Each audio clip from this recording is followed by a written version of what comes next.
किसी गैर महरम लड़की को अगर आपने, कोई लड़का ने बोल दिया आई लव यू, उसका मतलब क्या है? इतना चप्पल बारो सर पर कि सर का बाल उड़ा दो उसका। आई लव यू माँ को बोल सकते, बीवी को बोल सकते, बेटी को बोल सकते, परिवार वालों को बोल सकते, दोस्त को बोल सकते, लेकिन गैर महरम को नहीं बोल सकते। उसका एक मतलब गलत भी है। एक ही लफ्ज है आई लव, लव मीन्स प्यार, मोहब्बत।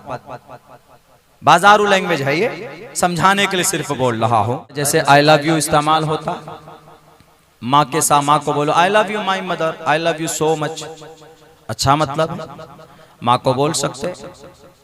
बीवी को बोल दीजिए, बीवी को बोल सकते allow I love you my wife बोल सकते। बहन को बोल सकते हैं I love you my sister, बेटी को बोल सकते I love you my daughter, brother को बोल सकते I love you my brother. इस किताब के रहने के बावजूद भी जलील और रुस्वा हैं, चूंकि इस किताब से हमें इतनी मोहब्बत नहीं जितनी मोहब्बत होनी चाहिए। एक मर्तबा हजरत उमर फारूक जब अमीरुल मुमिनीन थे, मदीने के गवर्नर एक सहाबी को बनाया। वो सहाबी एक गुलाम को अपनी कुर्सी देकर, अपना मसनद देकर वो उमर फारूक के पास पहुंचे। हजरत उमर फारूक ने पूछा कि शहर किसके हवाले करके आए हो?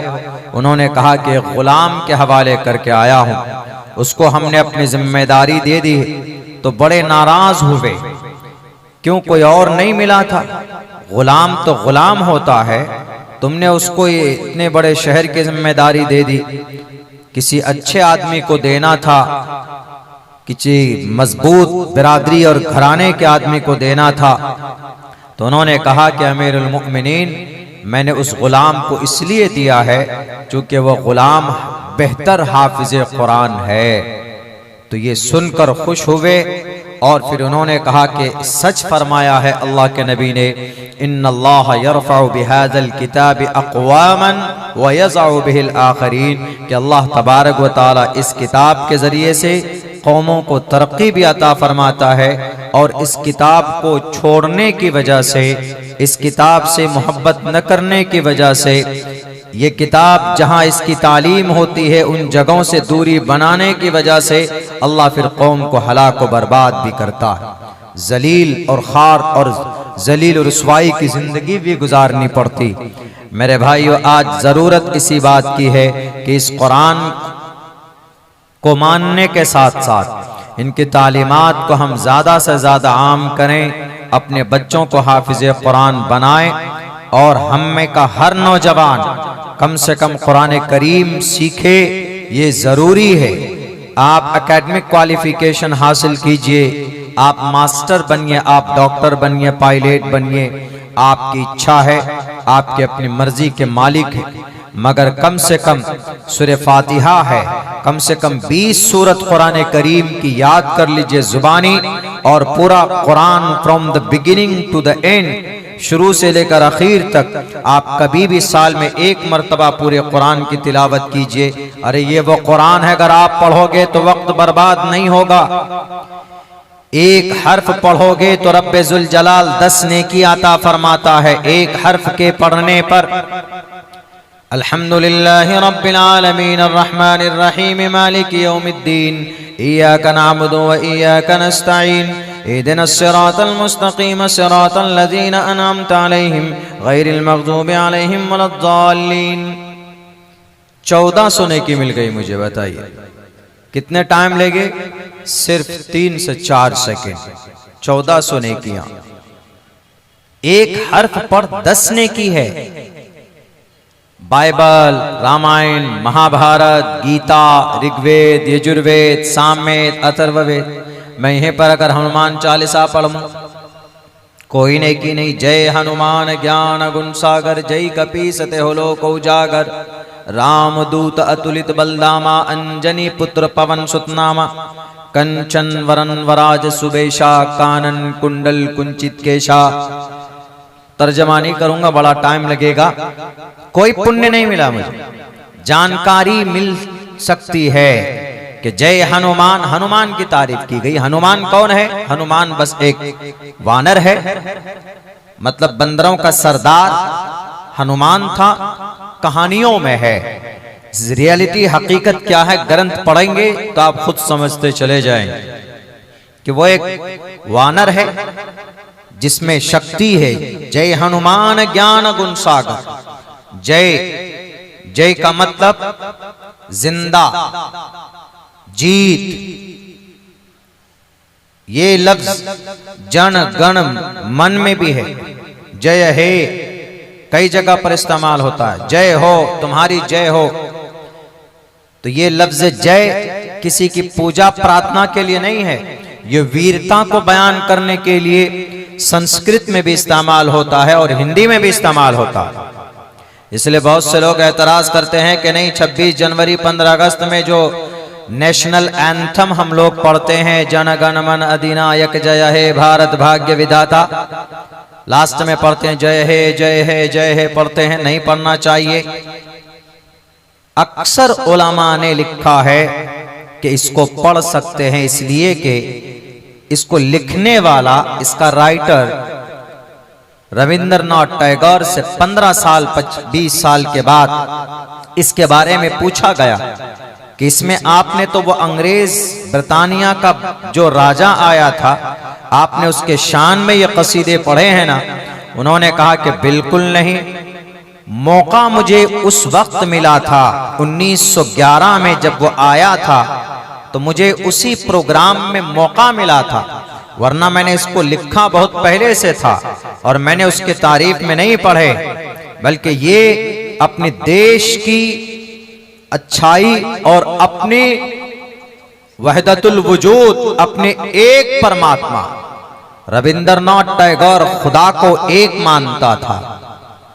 रविंद्रनाथ टैगोर कहता था कि there is no different religion, मेरी नजर में धर्म एक ही है, बस मैं कोई एक किसी खास धर्म का नहीं हूं, मैं एक ईश्वर का बंदा हूं, मैं एक खुदा का बंदा हूं। यानी वो यूं समझिए कि वो खुदा का कायल था, एक खुदा का, वहदतुल वजूद का कायल था, अकीदा था उसका। उसके और भी लिटरेचर से, उसके और भी मज़ामीन से यही साबित होता है कि वो आदमी मुशरिक नहीं था, वो आदमी तौहीद परस्त था, खुदा को एक मानता था। इसीलिए फैसला किया हमारे अकाबिर उलमा ने कि जो नेशनल एंथम है जन गण मन अधिनायक जय है, इसके अंदर कोई जुमला ऐसा नहीं है जो शिरकिया हो। हाँ, अगर ये किसी इंसान के तरफ होता तो फिर माना जाता, लेकिन उसने खुद लिखा है कि मैंने किसी अंग्रेज मेहमान के आने पर उनके स्वागत के लिए, उनके वेलकम के लिए नहीं पढ़ा है, बल्कि हमारे इस देश की चारों तरफ जो खूबसूरती है, जो सूबे हैं, जो झील है, जो समंदर है, मैंने उनको अपने इन कलिमात के अंदर पिरोया है। और फिर इसको नेशनल एंथम बाज़ाब्ता कौमी तराना माना गया है। 15 अगस्त 26 जनवरी में अगर ये नहीं पढ़ेगा कोई नेशनल एंथम तो मुजरिम होगा, या ये जब पढ़ा जाए नेशनल एंथम जब पढ़ा जाए तो उस वक्त इसका सम्मान जरूरी है। आप उस वक्त बात नहीं कर सकते, आप उस वक्त खेल नहीं सकते। अगर आपके नजर के सामने में, ये भारत के संविधान के हिसाब से बोल रहा हूं, शरीय एतबार से नहीं बोल रहा हूं, शरीय एतबार से मैं कोई टिप्पणी नहीं कर रहा हूं। भारत के संविधान में, भारत का संविधान में नेशनल एंथम यही है, वंदे मातरम नहीं है। वंदे मातरम अगर कहीं पर पढ़ा जाता है, बोला जाता है, you are not, it is not duty to say, आपके ऊपर जरूरी नहीं है कि आप वंदे मातरम बोलिए 15 अगस्त 26 जनवरी को, लेकिन जब नेशनल एंथम, जब झंडा फहराया जाएगा तो उस वक्त में ये कलिमात पढ़े जाएंगे, तो आपको भी उस वक्त या तो रिपीट करना है या तो खामोशी के साथ सम्मान देना है, और ये दे सकते। हमारे उलमा ने क्लियर लिखा है, हर वो तराना या हर वो लाइन, हर वो मजहबी या और इस तरह के तराने जिसके अंदर कोई गलत मतलब ना हो, जिसमें शिरकिया अल्फाज ना हो, तो आप उसको पढ़ सकते हैं, इजाजत है। वंदे मातरम क्यों इजाजत नहीं दी गई इस इन लाइन को पढ़ने के लिए? वो इसलिए कि उसके अंदर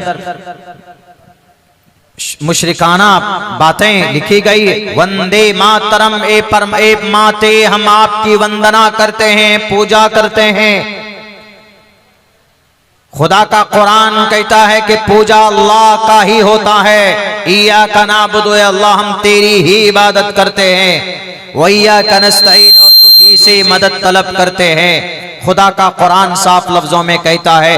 तो इस कुरान के इस अकीदे के खिलाफ है वंदे मातरम, तो इसीलिए मुसलमान नहीं पढ़ते हैं। लेकिन क्या अगर कोई मुसलमान वंदे मातरम नहीं पढ़ता है तो क्या उसको देश की मोहब्बत नहीं है? इसलिए कि तारीख बताती है कि सिर्फ जुमलों से या किसी तराने से या किसी गाने से देश की देशभक्ति जाहिर नहीं होती। सच्चा देशभक्त वही है जो यहाँ के संविधान को मानता है और यहाँ हिंदू मुसलमानों को मिलजुल कर एक साथ रहने की दावत देता है और उस पर काम करता। मगर बड़ा अफसोस होता है कि जब ऐसे पुरफितन दौर में एक नौजवान अगर किसी फिरका परस्त दंगाई और फासिक फुज्जार के खिलाफ अगर खड़ा होता है तो उस पर केस दर्ज कर लिया जाता। अभी आप लोगों ने देखा होगा कि उत्तराखंड के अंदर एक नौजवान जिसने कहा कि मेरा नाम मोहम्मद दीपक है और ये जो बाबा है, बाबा के नाम से इसकी दुकान है, आज से नहीं है पिछले 40 साल से ये 70 साल का बूढ़ा आदमी यहाँ पर दुकान कर रहा। अगर कोई इसके खिलाफ आएगा, बोलेगा, इस पर इसका नाम बदलेगा कि नहीं बदलेगा ये अदालत तय करेगा। और फिर अदालत भी देखेगी कि वो आदमी 30-40 साल से जब दुकान कर रहा है, GST भर रहा है, सब कुछ दे रहा है, तो अभी कुछ फिरकाई और कुछ दंगाई आते कहते हैं कि बाबा तो हिंदू में होता ही नहीं, ये बाबा तो मुसलमान में नहीं होता, हिंदू में होता है। तो इसीलिए हिंदू नाम क्यों रखा तुमने, अपना नाम बदलो। अगर लफ्ज़े बाबा हिंदू है तो लफ्ज़े शाह क्या है, उर्दू है। तो हम कल कहेंगे कि अमित शाह जी नाम बदलो, उसमें शाह लफ्ज़ उर्दू है, कौन सी बात हो गई। अब वो बेचारा बीच बचाव करता है कि नहीं जी इसका नाम बदलने वाले तुम कौन होते हो, हम इनके साथ खड़े, हम ऐसा होने नहीं देंगे।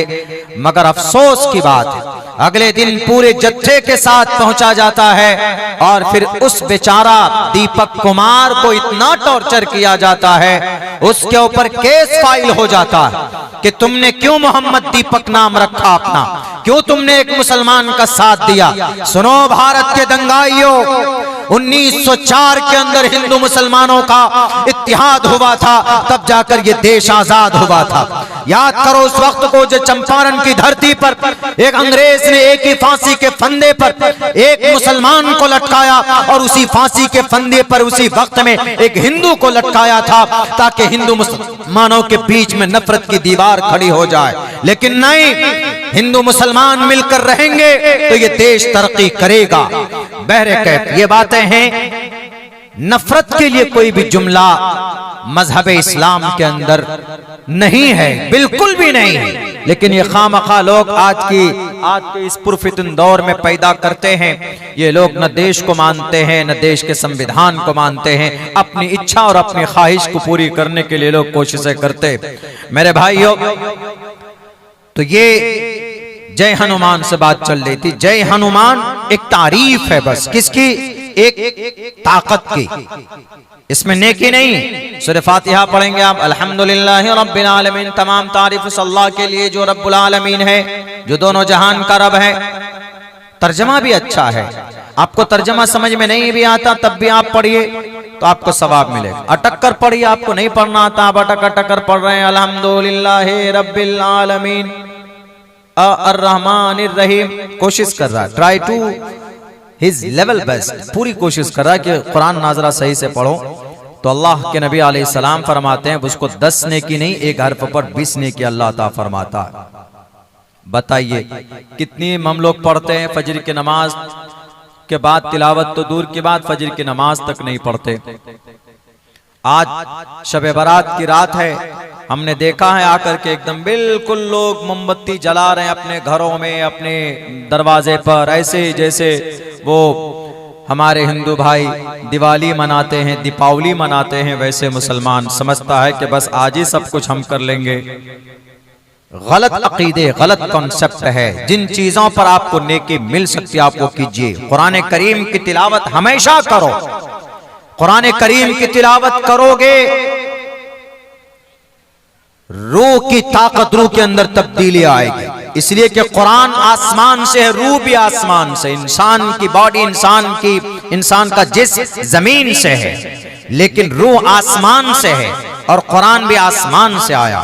जब उन दोनों का मिलन होता है तो तब्दीली पैदा होती है। इसीलिए कुरान की तिलावत that is very compulsory if you want to be purify your internal soul. अगर आप चाहते हैं कि आपके अंदरूनी एतबार से कोई तब्दीली पैदा हो तो आपके लिए कुरान करीम की तिलावत अज़हद जरूरी। नहीं करते हमारे नौजवान। अरे पढ़ोगे तो इंशाअल्लाह तबारक व तआला एक हर्फ पर 10 नेकी, एक हर्फ पर 10 नेकी। और हाफिज कुरान बन जाइए तो गनीमत, नूर नाला नूर। कल क़यामत में जो मकाम मर्तबा इनका होगा किसी का नहीं है। हाफिज कुरान इक़रा वर्तक़ी, पढ़ो ए हाफिज कुरान। जैसे दुनिया में तुम कुरान पढ़ते थे और जन्नत के सीढ़ियों पर चढ़ो, इक़रा पढ़ो, वर्तक़ी और चढ़ो।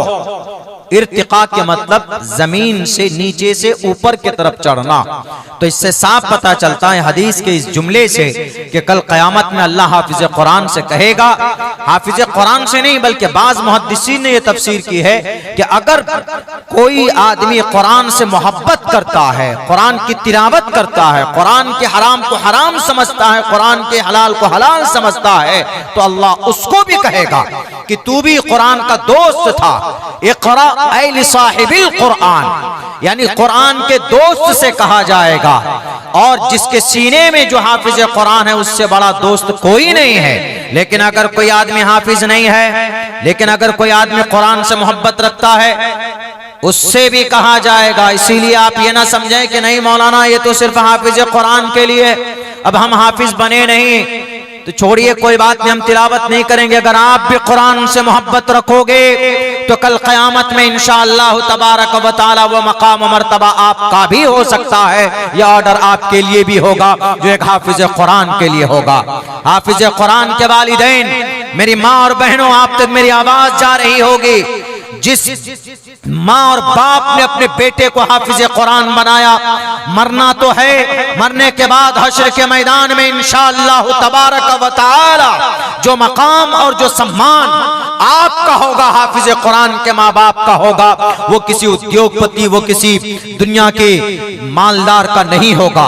लोग कहेंगे कि ये कौन लोग हैं जिनके सर पर इतना रोशन ताज पहनाया गया है कि सूरज की चमक से ज्यादा चमक है। यह है कौन लोग समाज के? जब देखा जाएगा, अरे ये समाज में गांव में तो फलां साहब है, बहुत गरीब कमजोर घर से था, कोई मकाम नहीं, कोई मर्तबा नहीं, कोई खानदान नहीं, कोई हसब नहीं, कोई नसब नहीं और कोई प्रॉपर्टी नहीं, गरीब कमजोर घर से था, हम लोगों में कोई अहमियत नहीं थी। उन्हें जवाब दिया जाएगा कि ये वो लोग हैं, ये वो माँ बाप हैं जिन्होंने अपने बच्चे को हाफिज कुरान बनाया था। बताइए, माँ बाप को ये सम्मान जब होगा तो हाफिज कुरान का मर्तबा और कितना बुलंद हो सकता है, हम और आप अंदाजा नहीं लगा सकते। कल हश्र के मैदान में सारे लोग परेशानी के आलम में होंगे, नफ्सी नफ्सी के आलम में। हर कोई या अय्युहन्नास इत्तक़ू रब्बकुम इन्न ज़लज़लतस्साअति शैउन अज़ीम यौम तरौनहा तज़हलु कुल्लु मुर्ज़िअतिन अम्मा अर्ज़अत व तज़उ कुल्लु ज़ाति हम्लिन हम्लहा व तरन्नास सुकारा व मा हुम बिसुकारा वलाकिन्न अज़ाबल्लाहि शदीद। अल्लाह का कुरान कहता है या अय्युहन्नास, क़यामत का तज़किरा है। यही क़यामत का तज़किरा हिंदू भाइयों के ग्रंथों में महाप्रलय के नाम से है। ओम पूर्णमिदः पूर्णात् पूर्णमुदच्यते पूर्णस्य पूर्णमादाय पूर्णमेवावशिष्यते। ओम शांति, ओम शांति, ओम शांति। इसका भी एक्सप्लेन करूंगा, पहले कुरान करीम की आयत का। या अय्युहन्नास इत्तक़ू, इसीलिए हम कहते हैं कि जो लोग कहते हैं कि कुरान में गलत बातें लिखी हुई है, जो लोग कहते हैं, मैं कहता हूं कि आप अपनी किताबों को पढ़ो। कुरान में आपको वो मजमून मिलेगा, वो मजमून जो आपकी किताबों के अंदर भी मौजूद है। कुरान में तकरीबन 10 आयतें ऐसी है कि जिसका सेम पैटर्न वेदात के अंदर आपको, अपने शास्त्रों के अंदर आपको मिल सकता। इसीलिए सिर्फ इसलिए कि इस कुरान में एक दो जगह पर आयत जिहाद है, एक दो जगह पर मुशरिकों को मारने की बात कही गई तो उसको पकड़कर उछल रहे हो। पढ़ो इसके आगे और पीछे मुताला करो तो पता चलेगा। कुरान करीम के अंदर अकीदा क़यामत है।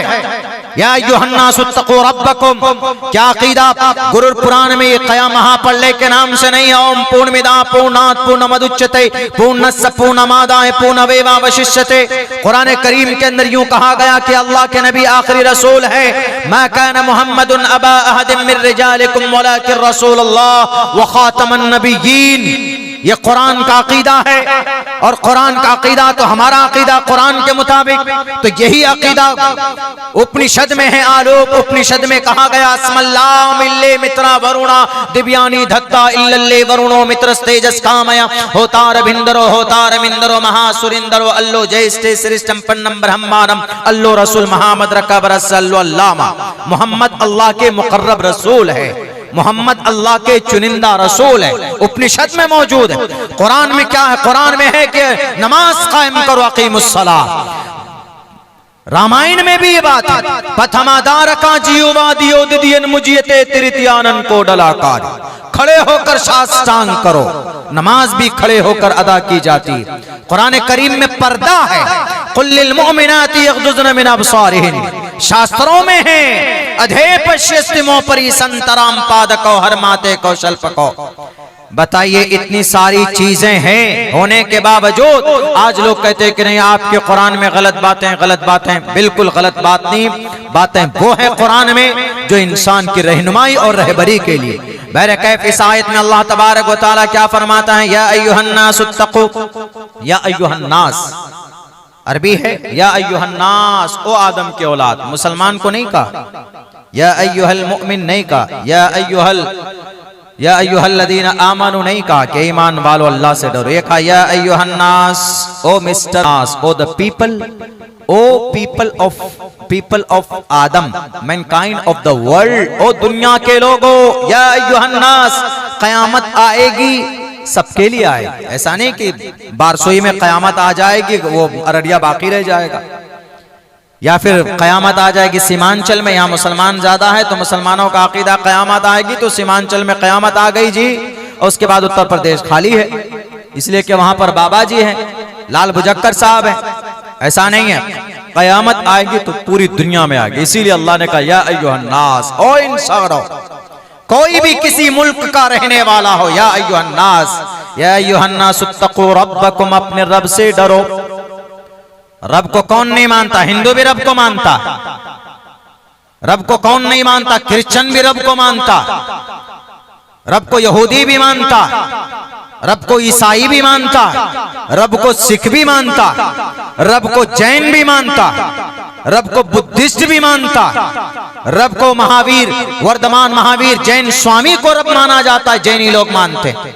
यहां तक के पंडित दयानंद सरस्वती जी को भी रब माना जाता है। आर्य समाज के लोग उनको भी रब मानते हैं। कुछ लोग तो रब हर मजहब में है, अलग अलग तरीके पर है। कहीं पर रब का बेटा मान लिया जाता है तो गलत हो गया, कहीं पर रब की बीवी की रूह मानी जाती है तो गलत हो गया, कहीं पर वर्धमान महावीर जैन स्वामी को रब माना गया जो कि एक इंसान है, कहीं पर श्री रामचंद्र जी को रब माना जाता है तो इंसान है क्योंकि श्री रामचंद्र जी इंसान थे, मर्यादा पुरुषोत्तम श्री रामचंद्र जी महान इंसान थे, उनको रब माना जाता है। ऐसे ही क्रिश्चियन के अंदर में 3 फिरके, कैथोलिक, ऑर्थोडॉक्स, ये सब भी 3 खुदाओं को मानते हैं। रब वहां पर भी माना जाता, लेकिन रब है किसी न किसी शक्ल में मानते। प्योर रब एक है, न बीवी, न बेटा, न मर्द, न औरत, कोई नहीं, न बाप, न दादा, कोई नहीं। वो मजहब इस्लाम में है। कुल हुवल्लाहु अहद अल्लाहुस समद लम यलिद वलम यूलद वलम यकुल लहू कुफुवन अहद। यहां पर तन्हा रब, कोई नहीं, सर्वशक्तिमान वही। कोई अकीदा ऐसा नहीं है इसके अंदर जो रब के साथ किसी को शरीक किया गया हो। तो रब हर किसी में है, हर मजहब में है। तो या अय्युहन्नासुत्तक़ू रब्बकुम, अपने रब से डरो। इन्न ज़लज़लतस्साअति शैउन क़रीब, क़यामत की घड़ी बहुत करीब है, बहुत करीब है, बहुत करीब। यौम तरौनहा तज़हलु कुल्लु मुर्ज़िअतिन अम्मा अर्ज़अत, दूध पिलाने वाली माँ अपने बच्चों को अपने गोद से उठाकर फेंक देगी उस घड़ी को देखने के बाद। वह तज़ौ कुल्लु ज़ाति हमलिन हमलहा, और जिसके कोख में बच्चा होगा, हमल से होंगी जो औरतें, उसका हमल ज़ाय हो जाएगा। आप अंदाजा लगा सकते हैं कि कितनी खतरनाक घड़ी होगी क़यामत की। वह तरन्नास सुकारा, तुम लोगों को देखोगे कि नशे की हालत में लोग हैं। वो नशा नहीं है बल्कि वल्लाह वलाकिन अज़ाब अल्लाह शदीद, लेकिन अल्लाह तबारक व तआला का अज़ाब बड़ा सख्त हुआ करता है। वल्लाह की तरफ से गिरफ्त है, क़यामत के बारे में है। हिंदू भाइयों में भी महापढ़ है, हमने ओम पढ़ा है, लफ्ज खुतबे में भी पढ़ा है, ओम शांति पढ़ा, ओम नमो भगवते वासुदेवाय हमने पढ़ा है। तो हिंदू भाइयों के यहाँ भी अकीदा है कि जिस ब्रह्मा ने इस पूरे संसार को बनाया, वो ब्रह्मा इस दुनिया को नष्ट करेगा, खत्म करेगा, और हालत इतनी खतरनाक होगी तो वो तीनों खुदा से, हिंदू भाइयों में तीन बड़े खुदा, ब्रह्मा विष्णु शिव, तीन खुदा, तीनों की ड्यूटी अलग अलग है। ब्रह्मा जी की ड्यूटी पैदा करना, पैदा करने के बाद फ्री पालने की ड्यूटी विष्णु जी की है। विष्णु जी खुराक दे देते हैं, जाओ हमारी जिम्मेदारी पूरी। अब जब बूढ़े हो जाते हैं तो मारने की जिम्मेदारी शिव जी के कंट्रोल में आ जाता है। तीन खुदा उनके अकीदे के हिसाब से। तो ये तीनों खुदा का जो शॉर्टकट नाम है वो है ओम। ओम तीनों बड़े खुदा को शॉर्ट करके बनाया गया, आकार मकार सकार। विष्णु ब्रह्मा शिव से आकार मकार सकार, आकार मकार सकार से ओम। तो हिंदू भाई महाप्रलय की शिद्दत से बचने के लिए इन तीनों बड़े खुदा से कहेंगे ओम शांति ओम शांति ओम शांति। ए ब्रह्मा, ए विष्णु, ए शिव, उस दिन की सख्ती से हमें शांति दिलाइए, हमें बचाइए, हमें बचाइए। बताइए वही अकीदा है कि नहीं है? कल क़यामत में कुछ लोग ऐसे होंगे हश्र के मैदान में जो अल्लाह के अर्श के साए के नीचे होंगे। हाफिज कुरान का भी यही आलम होगा कि नफ्सी नफ्सी के आलम में लोग मुब्तला होंगे, लेकिन हाफिज कुरान कुरान करीम पढ़ेगा। अल्लाह कहेगा कि जाओ जन्नत के दरवाजे पर चढ़ते खुला हुआ है, चले जाओ जन्नत की सीढ़ी पर चढ़ो। और एक रिवायत में है, सनदन ज़ईफ़ है, तिरमिज़ी की हदीस है, अल्लाह के नबी फरमाते हैं कि एक हाफिज कुरान से कहेगा कि अकेले मत जाओ, 10 आदमी को ले लो अपने खानदान। कहा कि अल्लाह 10 आदमी को कैसे ले, वो तो जहन्नम में जल रहे हैं, उनके लिए तो फैसला हो चुका है जहन्नम का।